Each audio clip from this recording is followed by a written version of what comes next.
CM sir,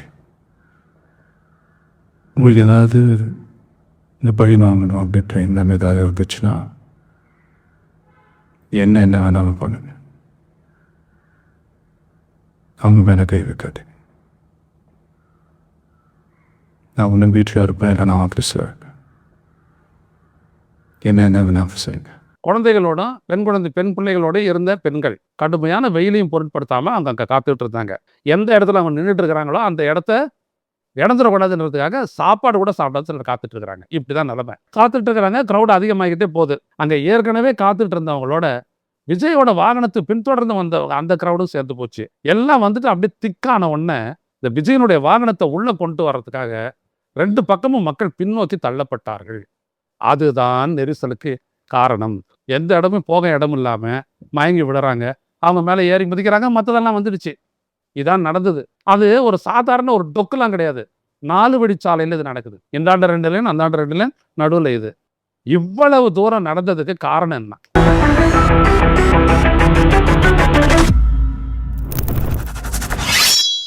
வணக்கம் தோழர்களே. Roster செய்தியின் வாயிலாக இன்று மீண்டும் உங்களை சந்திப்பதில் பெருமகிழ்ச்சி அடைகின்றேன். தமிழக வெற்றி கழகத்தின் தலைவர் நடிகர் விஜய் கரூரில் நடந்த அந்த 41 பேர் மரணம் அடைந்த அந்த சம்பவம் குறித்து காவல்துறை எடுத்த நடவடிக்கை குறித்தும் காணொலி காட்சி ஒன்றை பதிவு செய்து வெளியிட்டிருக்கிறார். அது ஒரு 5 நிமிடத்திற்கு உட்பட்ட அந்த காணொலியில் அவர் அப்படியே அந்த மக்களுக்காக தனது துக்கத்தை வெளிப்படுத்தி அவர்களை நேரில் சந்தித்து ஆறுதல் கூற வருவேன், இது வரைக்கும் வர முடியாத அளவிற்கான சூழல், இதெல்லாம் பற்றி சொல்றாரு. சொல்லிட்டு அவர் என்ன சொல்றாரு அப்படின்னோம்னா, இது வரைக்கும் நான் ஒரு 4-5 இடத்துல நான் பண்ணேன், மாவட்டங்களில் நான் பண்ணேன், அங்கெல்லாம் எதுவும் ஏற்படாது, கரூரில் ஏற்பட்டிருக்குது. இதை பற்றி மக்கள் சொல்லக்கூடிய ஒன்றும் கடவுளே சொல்ற மாதிரி இருக்குது அப்படின்னு சொல்லிட்டு அவர் தன்னை காப்பாற்றிக் கொள்வதற்காக ஒரு காரணங்கள் எல்லாம் அவர் சொல்றாரு. அதுக்கப்புறம் சொல்றாரு, முதல்வர் அவர்களே, உங்களுக்கு ஏதாவது பழி வாங்கணும்னு நினைச்சீங்க அப்படின்னோம்னா என்னை பழி வாங்குங்க, என் தோழர்களை பழி வாங்காதீங்க. அந்த இடத்துல தான் விஜய் எக்ஸ்போஸ் ஆகுறாரு. நான் என்ன கேட்கிறேன்னா, விஜய் அவர்களே, நீங்க இன்னைக்கு இப்போ பேச வந்ததுக்கான காரணம், இன்னைக்கு உங்களுடைய நிர்வாகிகள் 2 பேரை கைது பண்ணிட்டாங்க, அதானே? ஏன்னா இன்னைக்கு நீங்க கசிந்துருக்கக்கூடிய விஜய் அவர்கள் உள்ளபடியே அந்த மக்களினுடைய துக்கத்தின் மீது அவர்களுக்கு ஏற்பட்ட இழப்பை குறித்து எந்த விதமான கவலை இருந்திருக்குமானால் நீங்க இன்னைக்கு பேசுறது ஞாயிற்றுக்கிழமையே பேசிருக்கலாம். ஞாயிற்றுக்கிழமை காத்தாலேயே. ஏன்னா அதுக்குள்ளேதான் 39 பேர் செத்து போயிட்டாங்களே, இல்லையா? பேசல. இதே உணர்வை அன்னைக்கு நீங்க பேசுறீங்க. கரூர்ல பேசிட்டு முடிச்சுட்டு 1 மணி நேரம் பயணம் பண்ணி திருச்சி விமான நிலையத்துக்கு வரும்போது அங்க இருக்கக்கூடிய பத்திரிகையாளர்கள் கேட்கறாங்க உங்களை, ஐயா சார் 30 பேர் செத்து போயிட்டாங்க சார், ஏதாவது சொல்லுங்க சார் அப்படின்றாங்க. இப்ப சார் நீங்க நடந்து போறீங்க, ஏன் நடந்து போனீங்க? இப்ப சொல்லக்கூடிய அதே பதில சொல்லனாலேயே வர முடியாத சூழல். நான் நான் கூட்டம் சேரும், ஏதாவது பிரச்சனை ஆகும், அதையும் வேற மாதிரி காரணம் கற்பிப்பாங்க, இப்படிலாம் சொல்லிட்டு, ஆனா இந்த மக்களை சந்திக்க நான் வருவேன்னு அன்னைக்கே சொல்லியிருக்கலாமே, சொல்லலை. அதுக்கப்புறம் சென்னையில இறங்கின போதும் சொல்லலை. ஆனா ட்விட்டர்ல மட்டும் இதயம் நொறுங்கி விட்டது அப்படின்னு சொல்லி போட்டுட்டு நீங்க போயிட்டீங்க. சரி, ரைட்டு. அதுக்கப்புறம் ஒரு 2 நாள் கழிச்சு நல்லா தாடி கடிலாம் வளர்ந்துட்ட உடனே இன்னைக்கு அந்த ஒரு சோக முகத்தோட நீங்க பேசுறீங்க. சட்டையில ஒரு பட்டனை இது பண்ணி விட்டுட்டு, ஒரு கருப்பு சொட்டாயை போட்டுக்கிட்டு அப்படியே துக்கத்துல மூழ்கி கிடக்கக்கூடிய ஒரு சித்தரிப்பை செய்யுங்க. அது உங்களுக்கு கைவந்த கலை. நான் கேட்கறது என்னன்னா, இந்த சம்பவம் அங்கே 41 பேர் செத்து போயிட்டாங்க. இந்த 41 பேர் எப்படி செத்தாங்க, எதனால செத்தாங்க அப்படின்ற ஒரு கேள்வியை காவல்துறையை நோக்கி தானே எழுப்புறாங்க, காரணம் சொல்லிட்டு.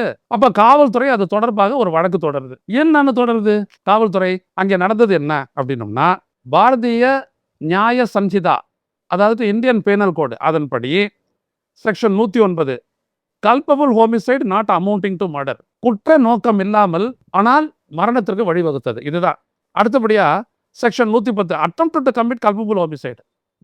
இப்படியெல்லாம் ஒரு ஆபத்தான ஒரு மரணங்கள் நிகழக்கூடிய அளவிற்கான சம்பவம் ஏற்படும் அப்படின்றத அங்க இருக்கக்கூடிய க்ரௌடை வச்சு உணராமலேயே நீங்க அந்த நிகழ்ச்சியை ஏற்பாடு செய்து நடத்தியது. 3வது 125B act endangering life and personal safety of others. அங்கே கூடி இருக்கிறவங்களுடைய வாழ்க்கையை பற்றிய உயிரை பற்றிய கவலைப்படாமல் நடந்த ஏற்பாடுகள். அடுத்தபடியா section 223 disobedience to order duly promulgated by a public servant. அதாவது காவல்துறை என்ன காரணத்திற்காக இந்த கண்டிஷன் எல்லாம் விதிச்சாங்களோ அதெல்லாம் எதையுமே நிறைவேற்றலை, எதையுமே கடைபிடிக்கல அப்படின்னு சொல்லிட்டு 4 செக்ஷன்ல வழக்கு போட்டிருக்கு. அதில் உங்களுடைய பர்மிஷன் கேட்ட உங்களுடைய மாவட்ட செயலாளர், அப்புறம் இன்னொருத்தர் பவுன்ராஜ் அப்படின்ற இன்னொருத்தர் மதியழகன், 2 பேரையும் கைது பண்ணி இன்னைக்கு நீதிமன்றம் சொல்லி கைது பண்ணி உள்ள வச்சிருக்காங்க. இதுக்கு இவர் பேச வர்றாரு. மக்கள் மீது அக்கறையா இருந்ததுனா தான் ஞாயிற்றுக்கிழமை பேசுவாரு. இதுக்கு பேச வந்துட்டார். பேச வந்தவர் இது ஒரு பழிவாங்கும் நடவடிக்கைன்றார். அதுக்கு அவர் சொல்றதுக்கான காரணம் என்னன்னா, இந்த இன்சிடென்ட் நடந்துச்சே, நான் முதல்ல திருச்சியில பேசினேன், அரியலூர்ல பேசினேன், அப்புறம் நாகையில பேசினேன், திருவாரூர்ல பேசினேன், அப்புறம் கடைசியா நாமக்கல்ல பேசினேன். அங்கெல்லாம் நடக்காது, இங்கே நடந்துச்சு அப்படின்னு கேட்கிறாரு. விஜய் அவர்களே, நீங்க போன ஒரு இடத்துலயும் இப்ப நீங்க முன்னாடி நாமக்கல்ல பேசுறீங்க, அந்த இடத்துல 34 பேர் மயக்கம் போட்டு விழுந்தாங்களா இல்லையா? அவங்க மருத்துவமனையில சேர்க்கப்பட்டார்களா இல்லையா? இது ஊடகத்திலையும் வந்திருக்குது, காவல்துறையும் சொல்லியிருக்குது, எல்லாரும் காட்டியிருக்கிறாங்க. இதுக்கு உங்களோட பதில் என்ன?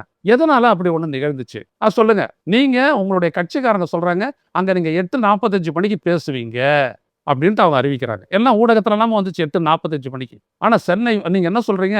அந்த மக்கள் இங்க நடந்த இன்சிடென்ட்ட பத்தி அந்த மக்கள் சொல்லக்கூடிய கருத்து கடவுளே வந்து சொல்ற மாரி இருக்குன்னு சொல்றீங்களே, அதுக்காக சொல்றேன். 8:45க்கு அங்க நீங்க ஷெட்யூல்டு டைம் டு ஸ்பீக். நீங்க இங்கேருந்து எத்தனை மணிக்கு புறப்பட்டீங்க சென்னை விமான நிலையத்திலிருந்து? 8:45க்கு தான் ஏறுறீங்க. அதுவும் சார்ட்டர்டு ஃப்ளைட்டு. உங்களுக்காக காத்துட்டு இருக்குது. 8:45க்கு புறப்பட்டு அங்க போய் இறங்கி, அங்கேருந்து மெதுவா உருட்டிக்கிட்டு போயிட்டு வாகனத்த அங்க நீங்க பேச ஆரம்பிக்கும்போது 2:45 6 மணி நேரம் கழிச்சு. அங்க சாப்பிடாத, தண்ணி குடிக்காத, அப்படியே வெயில்ல காஞ்சு நின்னுட்டு இருந்ததுனால தானே 34 பேர் மயக்கம் போட்டு விழுந்தாங்க. ஹாஸ்பிட்டல் எடுத்து போயிட்டு அவங்க சேர்த்தாங்க. கடவுள் உங்ககிட்ட நேரத்தோட போன்னு சொல்லலையா? ஏன் 6 மணிக்கு சென்னை விமான நிலையத்துக்கு வந்து அந்த சார்ட்டர்டு ஃப்ளைட்டை பிடிச்சி 6:45க்கு வந்துட்டு திருச்சி வந்து அங்கேருந்து ஒரு 1.5 மணி நேரம் பயணத்திலே நாமக்கல் போயிருக்கலாம். 8:15க்கெல்லாம் போய் சேர்ந்து ஒரு 1/2 மணி நேரம் ஓய்வு எடுத்துட்டு 8:45க்கு அந்த மக்கள்கிட்ட பேசியிருக்கலாமே நீங்க? ஏன் செய்யல? அது ஏன் 2:45 வரைக்கும் இழுத்தடிச்சிங்க? அதனால தானே மயக்கம் போட்டு விடுறான். ஏன்னா நீங்க போற இடத்துல கடைகள், கண்ணிகள் எல்லாத்தையும் மூடிடுறாங்க. ஹோட்டல்லாம் ஒண்ணுமே இருக்காது. எங்க போவான் தண்ணி குடிக்கிறதுக்கு? எவ்வளவு பேருக்கு ஏற்பாடு பண்ணியிருப்பான் உன் கட்சிக்காரன்? இல்ல. இங்க என்ன நடந்துச்சு? இங்க வந்துட்டு அங்க 8:45லேருந்து பேசி முடிச்சுட்டு இங்க 12 மணிக்கு வர்றதா உங்க கட்சி சொன்னது. நீங்க போலீஸ்ல 3 மணிக்கு தான் அப்படின்னு சொல்லிட்டு சொன்னதா போலீஸ் சொல்லிச்சு. இங்க என்ன சொல்லியிருக்கிறீங்க பாருங்க. த ஹிந்து ரிப்போர்ட்டர் அங்க இருக்கிறாங்க நாள் முழுவதும். அவர் என்ன சொன்னாருன்னு பாருங்க. நல்லா கவனிங்க. The organizers had announced that TVK President Vijay would speak at noon. நூன்னா என்ன நேரம்? நண்பகல் 12 மணி. ஆனா the crowd began to assemble from 9 AM. நீங்க 12 மணிக்கு அங்க வந்து பேசுவீங்க அப்படின்றதுனால, அங்க உங்களுடைய ஆர்கனைசர்ஸ் சொன்னதுனால, உங்க கட்சிக்காரன் சொன்னதுனால 9 மணில இருந்தே கூடுறாங்க ஜனங்க. நீங்க வரல. But he did not arrive at the scheduled time. அதன் பிறகு the crowd slowly grew up in size as the day progressed.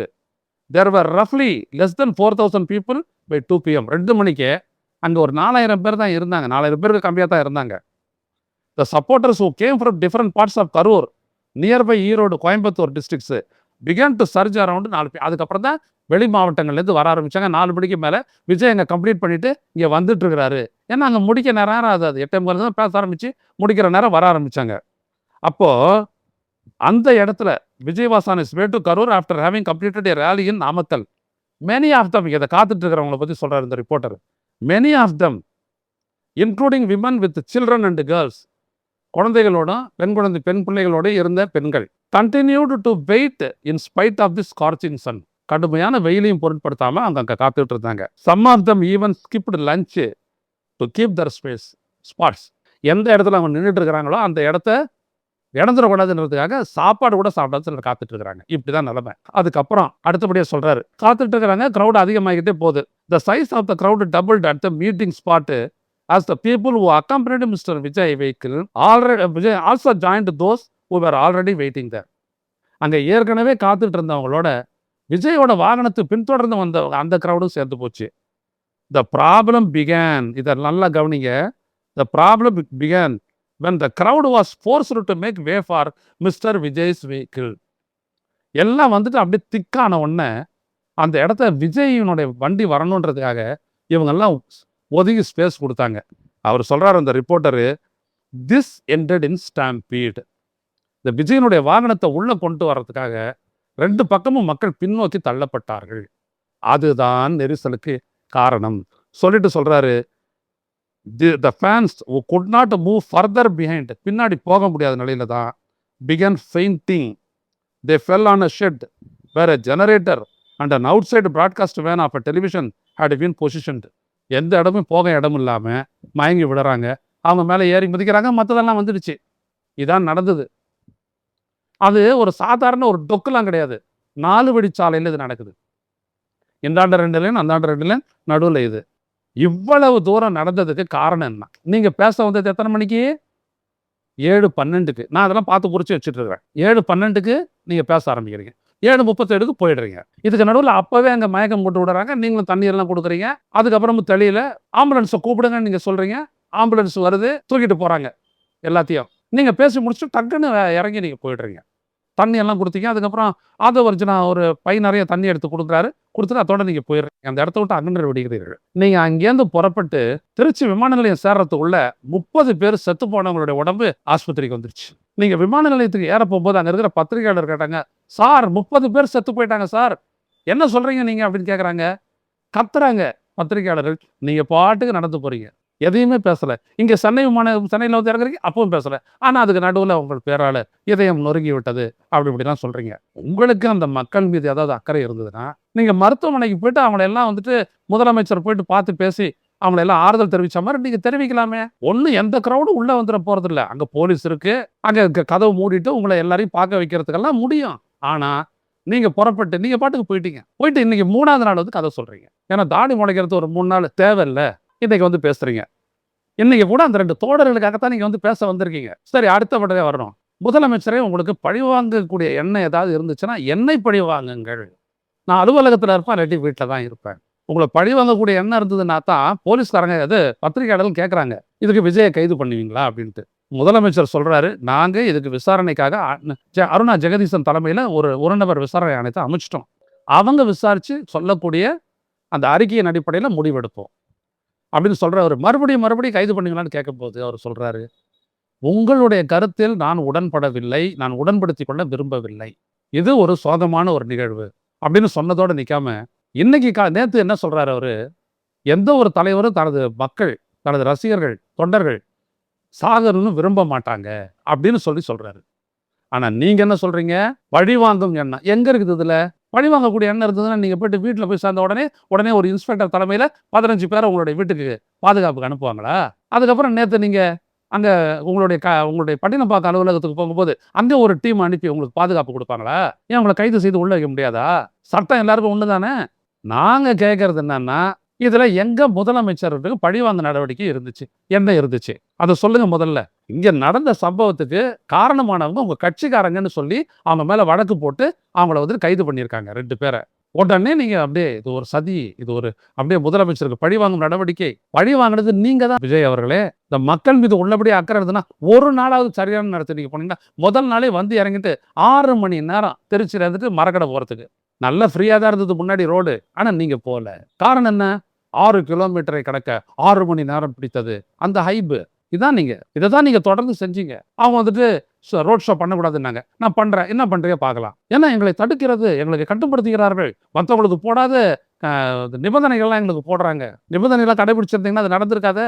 எவ்வளவு சாவகாசமா நீங்க இந்த மக்கள் மீது அக்கறை இருந்துச்சுன்னா, நீங்க ஏன் தாமதமாக வந்தீங்க? அத சொல்லுங்க முதல்ல. தனியா ஒரு ஃப்ளைட் இருக்குது. ஆனா லேட்டா தான் வருவீங்க. அப்ப என்ன அர்த்தம்? இந்த மக்கள் மீது எந்த விதமான அக்கறையோ, கருணையோ அற்றவர் நீங்க. கண்ணோட்டம் இல்லாதவர். கண்ணோட்டம் இல்லாத கண்கள்னு சொல்லுவாரே வள்ளுவர் பெருமான், அதான் நீங்க. உங்களுடைய இதயத்துல கருணையே கிடையாது. சும்மா தாடிலாம் தேவைப்படுது அந்த சோகத்தை வெளிப்படுத்துறதுக்கு உங்களுக்கு. இவ்வளவுதான். விஜய் அவர்களே சொல்றேன் நானு. ஒரு மனிதன் யார் அப்படின்றது அவனுடைய வார்த்தையை விட பெருசா எதையும் காட்டாது. உங்களுடைய வார்த்தையை நீங்கள் யார் என்று காட்டிவிட்டது. அதனால தான் இந்த முதலமைச்சரை பார்த்து அந்த கேள்வி கேட்குறீங்க. அவங்களும் திமுக நல்லவங்க, நீங்களாம் அந்த கதைக்கெல்லாம் நான் வரல. நீங்க காவல்துறை கிட்ட நீங்க கேட்ட நேரத்துக்கு ஏன் வரல? நீங்க வராதது தானே அவ தண்ணி குடிக்காத, சோறு தின்னாத இருந்து மயக்கம் போட்டு விழுந்ததுக்கு காரணம். 41 உயிர்கள் இன்னமும் இருக்கா. 40, 50 பேர் என்ன சிகிச்சையில இருக்கா. இப்படியான நிலைமை தான். ஆனா நீங்க நடிக்கிறீங்க. அதுக்குன்னு ஒரு சொக்கா போட்டுக்கிட்டு. உங்களுக்கு என்ன மீண்டும் வந்து அரசியல் பண்ணணும், பண்ணுங்க. அதை பத்திலாம் ஒண்ணும் இல்ல. மக்கள் ஏத்துக்காது அவங்கள பொறுத்த விஷயம். ஆனா இந்த சம்பவம் நடந்ததுக்கு நீங்க பெரிய முழுமுதற் காரணம் அப்படின்றத நீங்க புரிஞ்சுக்கங்க. வேற யாரும் கிடையாது. நீங்க உங்களுடைய வெஹிக்கிள் எடுத்தாந்து நுழைச்சது எல்லாம் தான். உங்களுடைய முதல் மாநாட்டிலேயே அது நடந்துச்சு.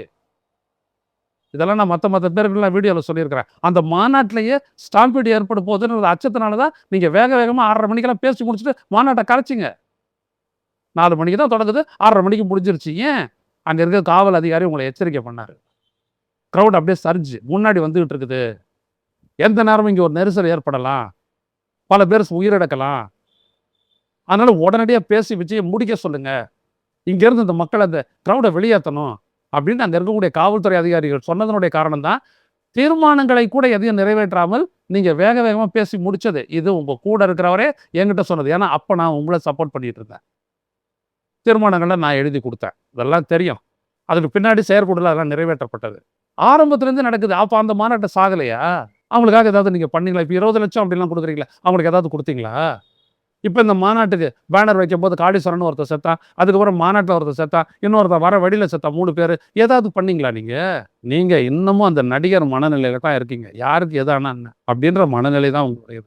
உங்க முன்னாடி உங்களுக்கு பாதுகாப்பு அந்த பவுன்சர்கள் அப்படியே ஒருத்தனை குண்டு கட்டா தூக்கி வெளில போடுறாங்களே, அவனுடைய எலும்பு முறிஞ்சா என்ன ஆகுறது, தலையில் அடிப்பட்டா என்ன ஆச்சு, கவலைப்பட்டீங்க நீங்க.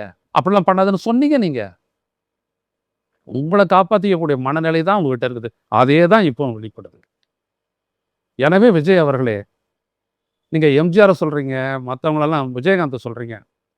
அவங்க 2 பேருமே திரையில மட்டும்தான் நடிச்சாங்க. மக்கள் முன்னாடி நடிக்கவே இல்லை. ரொம்ப கருணையோடு இருந்தாங்க. எவ்வளவோ க்ரௌடெல்லாம் பார்த்துருக்குறாங்க அவங்க. ஒரு கேஷுவாலிட்டி கூட கிடையாது. ஆனால் உங்களுடைய இதில் ஒருபோதும் நீங்கள் மைக் எடுத்து ஒழுங்குபடுத்தவே இல்லை யாரையுமே. ஒசியானது மட்டும் கத்துவார், இறங்குங்கப்பா, அங்கெல்லாம் ஏறாதீங்கப்பா, ஏதாவது ஆயிட போது இறங்குங்கப்பா அப்படின்னு அவர் மட்டும் தான் சொல்லுவார். நீங்கள் எதையுமே கண்டுக்க மாட்டீங்க.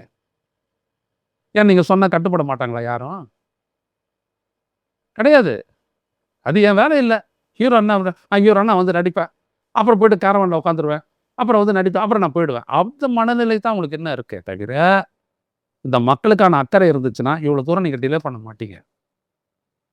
அதனால விஜய், எதுவுமே தெரியாது எங்களுக்கு பத்திரிகையாளர்கள், எங்களுக்கு என்ன தெரியும்?